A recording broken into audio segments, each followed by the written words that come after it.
राज्य मंत्रिमंडल ने शिक्षण संस्थाओं को अनलॉक करने का लिया निर्णय। कोरोना गाइडलाइन का पालन करते हुए लगेंगी कक्षाएं।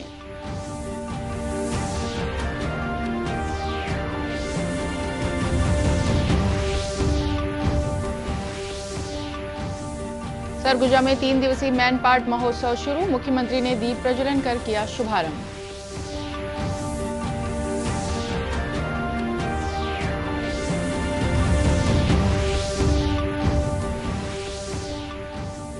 बस्तर में लाभदायी खेती को प्रोत्साहन देने चिराग परियोजना। राज्य सरकार ने केंद्र और विश्व बैंक के साथ किया त्रिपक्षीय करार।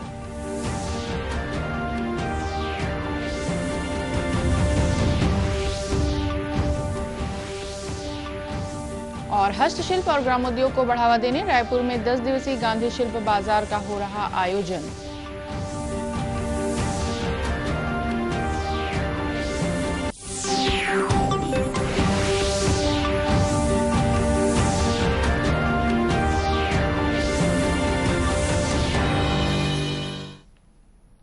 नमस्कार, आप देख रहे हैं दूरदर्शन समाचार। मैं हूं रेहाना। अब समाचार विस्तार से।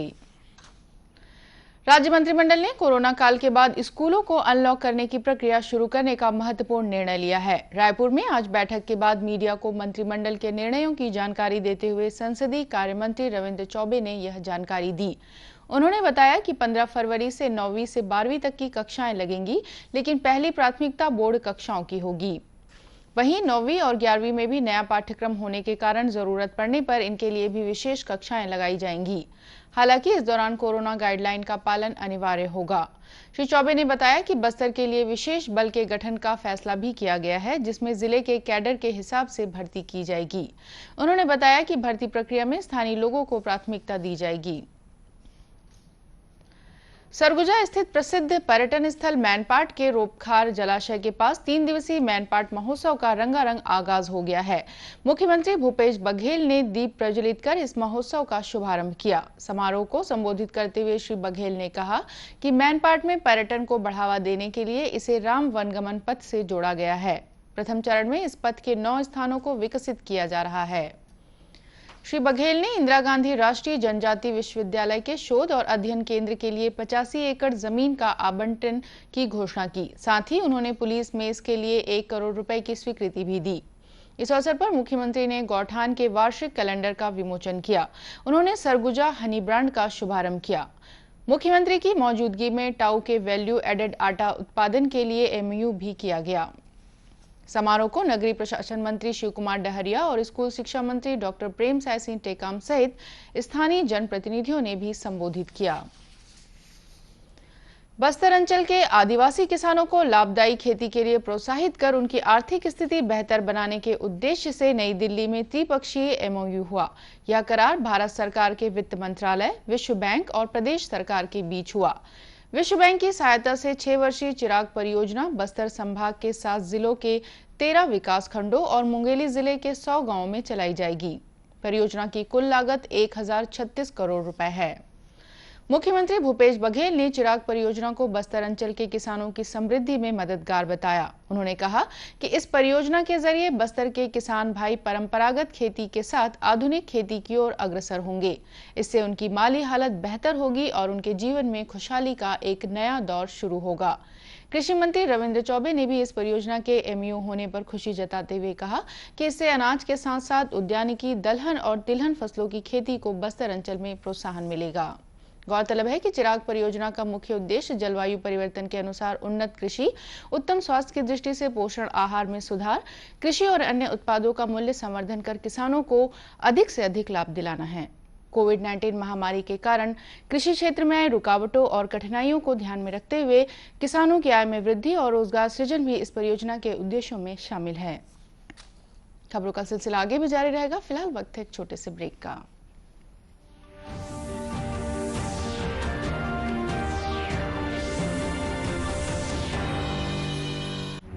वैश्विक महामारी कोविड-19 जिसका कहर संपूर्ण मानव जाति को अपनी आगोश में ले चुका है। टीका या दवाई उपलब्ध होने तक महामारी के खिलाफ मानवता की जंग जारी है। अब जब अनलॉक 5 के तहत लगभग सारा देश खुल गया है, तब और भी आवश्यक है कि हम सतर्क रहें। ऐसे में सबसे जरूरी है समझदारी और बचाव।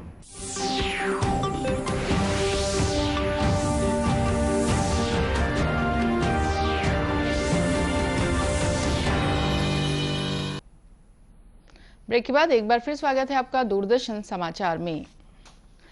रायपुर के छत्तीसगढ़ हाट परिसर में ग्रामोद्योग मंत्री गुरु रुद्र कुमार ने 10 दिवसीय गांधी शिल्प बाजार का शुभारंभ किया। गौरतलब है कि राज्य शासन हस्तशिल्प और ग्रामोद्योग को बढ़ावा देने अनेक कार्यक्रम चला रही है। इसी कड़ी में यह शिल्प बाजार लगाया गया है। शिल्प बाजार का शुभारंभ करते हुए ग्रामोद्योग मंत्री ने कहा कि हस्तशिल्प के उत्पादों को बेहतर बाजार उपलब्ध कराने के लिए विभाग द्वारा उनके ऑनलाइन मार्केटिंग की भी व्यवस्था की गई है। उन्होंने कहा कि यहाँ के हस्तशिल्प अंतर्राष्ट्रीय स्तर पर भी सराहे जा रहे हैं। गुरु रुद्र कुमार ने लोगों से अपील की कि कोरोना अभी पूरी तरह से समाप्त नहीं हुआ है, लिहाजा शिल्प बाजार में शासन द्वारा जारी कोरोना गाइडलाइन का पालन जरूर करें। इस शिल्प बाजार में छत्तीसगढ़ के अलावा मध्य प्रदेश, उत्तर प्रदेश, राजस्थान, अहमदाबाद, पश्चिम बंगाल, महाराष्ट्र सहित अन्य राज्यों के 70 से अधिक शिल्पकार शामिल हैं। शिल्प बाजार में प्रतिदिन शाम के समय रंगारंग लोक कार्यक्रमों की छटा भी बिखेरी जा रही है। पहले दिन शाम को पंथी नृत्य की मनमोहक प्रस्तुति दी गई। महासमुंद जिले में प्रदेश में रोजगार सृजन के लिए जिला स्तरीय कार्यशाला उद्यम समागम का आयोजन किया गया। केंद्र और राज्य सरकार की नीति के अनुरूप रोजगार के नए अवसर उत्पन्न करने सफल उद्यमी ने अपने सुझाव कार्यशाला में प्रस्तुत किए। उन्होंने नए उद्यमियों और स्व सहायता समूह की महिलाओं को उद्योग स्थापित करने और सफल होने के गुर बताए। इस मौके पर वाणिज्य मंत्री कवासी लखमा भी मौजूद थे। उद्यम समागम के बारे में बताते हुए वाणिज्य विभाग के संयुक्त संचालक संजय सिन्हा ने बताया कि शासन की नीतियों का फायदा लेते हुए लोगों को उद्यम स्थापित करने के लिए प्रोत्साहित करना और रोजगार के अवसर बढ़ाना इस कार्यशाला का उद्देश्य है। तो हम इसमें ऐसे उद्यमियों को समागम करना चाहते हैं कि जो अपना भविष्य में उद्योग स्थापित करें और रोजगार की वृद्धि करें। साथ ही हम ऐसे उद्यमियों को भी इसमें निर्माण करना चाहते हैं जो कि हमारी योजनाओं का लाभ उठाएं, भविष्य में पूंजी निवेश करें और रोजगार की वृद्धि करें। इस समागम का मुख्य उद्देश्य यही है। इसीलिए हम इसमें बहुत छोटे छोटे उद्यमियों को, सेल्फ हेल्प ग्रुप को बुला रहे हैं कि जो उनको हम बता रहे हैं कि क्या उनको सुविधाएं सरकार दे रही है, राज्य शासन क्या दे सकती है, सेंट्रल गवर्नमेंट की क्या सुविधाएं हैं। कार्यशाला में शामिल होने आए एक सफल उद्यमी विकास अग्रवाल ने लोगों से अपील की कि वे भी शासन की योजनाओं का लाभ लेकर उद्योग की शुरुआत करें। मैं सलाह देता हूँ छोटे उद्योग को है ना, छोटा छोटा इन्वेस्टमेंट कीजिए। जैसे कि एमएसएमई में 2 लाख तक बिना कोई हॉर्गेज में लोन मिलता है, वो लेके धीरे धीरे बढ़ाए। फिर नया प्रोजेक्ट रिपोर्ट देखते हाँ हम लोग 2 करोड़ में 2 लाख में रुपए लिए थे, 2 करोड़ तक आज पहुँच गए, हमको और सुविधा दिया जाए। बहुत सारे सुविधा दिया गया है, इसमें लेना चाहिए उनको। और इसके लिए ना अपना जो जिला स्तरीय जो उद्योग विभाग है ना, बहुत सारा सहायता दे रहे हैं, उसको लाभान्वित होना चाहिए। गौरतलब है कि जिले में 305 सूक्ष्म उद्योग, 564 लघु उद्योग, 4 मध्यम उद्योग, 2 वृहद उद्योग, 285 राइस मिल, 80 स्टोन कटिंग और पॉलिशिंग उद्योग स्थापित हैं। ऐसे ही एक सफल उद्यमी हैं कबीरधाम जिले के अंशुल खनूजा। इन्होंने केंद्र सरकार की प्रधानमंत्री रोजगार सृजन कार्यक्रम के तहत ऋण लेकर फ्लाई ऐश की ईंट बनाने का उद्योग लगाया है और आज सफलतापूर्वक इस क्षेत्र में अपनी पहचान बना चुके हैं। इस युवा द्वारा स्थापित उद्योग ने न सिर्फ इसे आर्थिक रूप से सक्षम बनाया बल्कि अनेक लोगों के लिए रोजगार के अवसर भी उत्पन्न किए। अंशुल के उद्योग में आसपास के कई ग्रामीण काम करते हैं और अपना परिवार चला रहे हैं। अंशुल का कहना है कि इस योजना ने न सिर्फ उन्हें स्थिरता प्रदान की बल्कि योजना से मिले अनुदान में उद्योग संचालन में सफल भी बनाया। मैंने पीएमईजीपी योजना के तहत मैंने केंद्र सरकार की जो योजना है उसके तहत मैंने अनुदान प्राप्त किया है और मैंने फ्लाई ऐश ब्रिक का उद्योग लगाया है। और इस उद्योग के माध्यम से मैंने अपने आप को, अपने परिवार को आर्थिक सुरक्षा दी और जिसका लाभ मुझे बहुत ही मिला। आर्थिक तंगी के कारण बेरोजगारी से जूझते अंशुल अब अपनी सफलता का सारा श्रेय केंद्र सरकार की इस योजना को देते हैं। केंद्र सरकार की योजना है, इस योजना को धन्यवाद तो बहुत बनता है क्योंकि आज जीवन में जो स्थायित्व आया है वो इस योजना के माध्यम से आया है। क्योंकि आर्थिक रूप से शुरुआती समय में इतना मजबूत नहीं था कि मैंने 25 लाख के इस प्लांट को मैं लगा सकूं, लेकिन केंद्र सरकार की योजना से हमें जो ये ऋण की प्राप्ति हुई, ऋण में सब्सिडी मिला, प्याज में सब्सिडी मिला। इसके तहत हमने उद्योग को स्थापित किया और आज सफल रूप से चला रहे हैं। गौरतलब है कि सूक्ष्म, लघु और मध्यम उद्योग मंत्रालय के द्वारा संचालित इस कार्यक्रम के तहत बेरोजगार युवाओं को सूक्ष्म, लघु और मध्यम स्तर के उद्योग की स्थापना के लिए अनुदान सहित ऋण उपलब्ध कराया जाता है।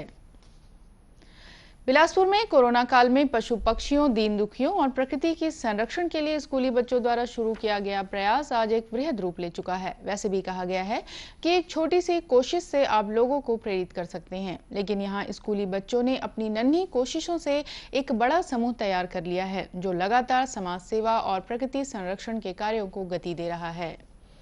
दूरदर्शन समाचार ने इन बच्चों से बातचीत की और उनके काम को नजदीक से देखा। बच्चे जरूरतमंदों और पशुओं के लिए खुद भोजन तैयार कर रहे थे, साथ ही जरूरतमंदों के लिए एकत्र किए गए वस्त्रों को व्यवस्थित कर बांटने की तैयारी कर रहे थे। चर्चा के दौरान बच्चों ने बताया कि वे अपने जेब खर्च के पैसे से पशु पक्षियों और जरूरतमंदों की मदद करते हैं। इसके लिए उन्होंने रविवार का दिन तय कर रखा है।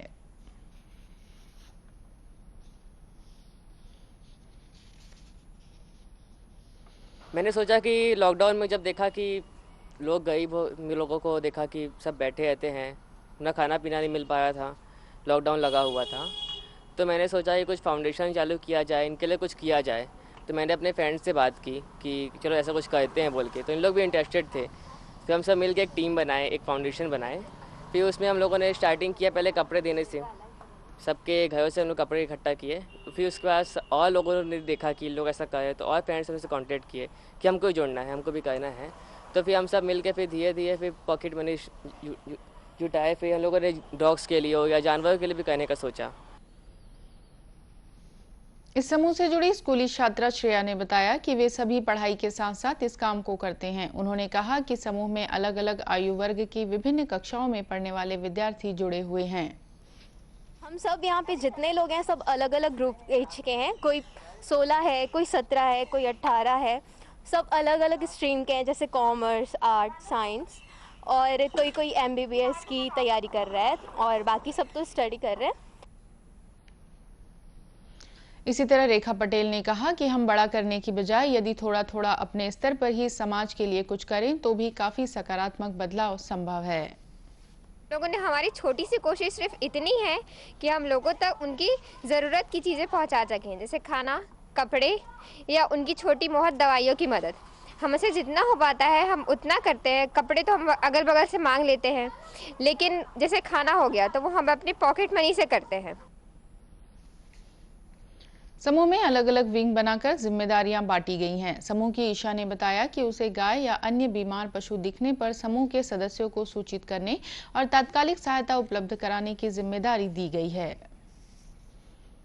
मैं सबको वो करती हूँ जैसे जहाँ जिसकी ज़रूरत पड़ रही है, मतलब क्या चीज़ की ज़रूरत पड़ रही है। जैसे किसी गाय का एक्सीडेंट हो गया तो वहाँ पे मेरा मौजूद रहना, सबको इन्फॉर्म करना कि ऐसा यहाँ हो चुका है, तो वो टाइम पर वहाँ पहुँचे और हम उनकी हेल्प कर सकें। इस तरह इन बच्चों की मासूम कोशिश शहर में बदलाव की बयार लेकर आई है। अंत में मुख्य समाचार एक बार फिर। राज्य मंत्रिमंडल ने शिक्षण संस्थाओं को अनलॉक करने का निर्णय लिया। कोरोना गाइडलाइन का पालन करते हुए लगेंगी कक्षाएं।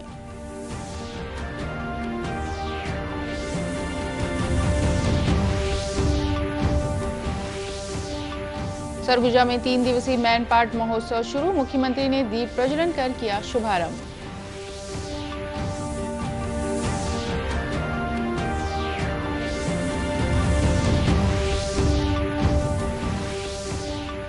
बस्तर में लाभदायी खेती को प्रोत्साहन देने चिराग परियोजना। राज्य सरकार ने केंद्र और विश्व बैंक के साथ किया त्रिपक्षीय करार।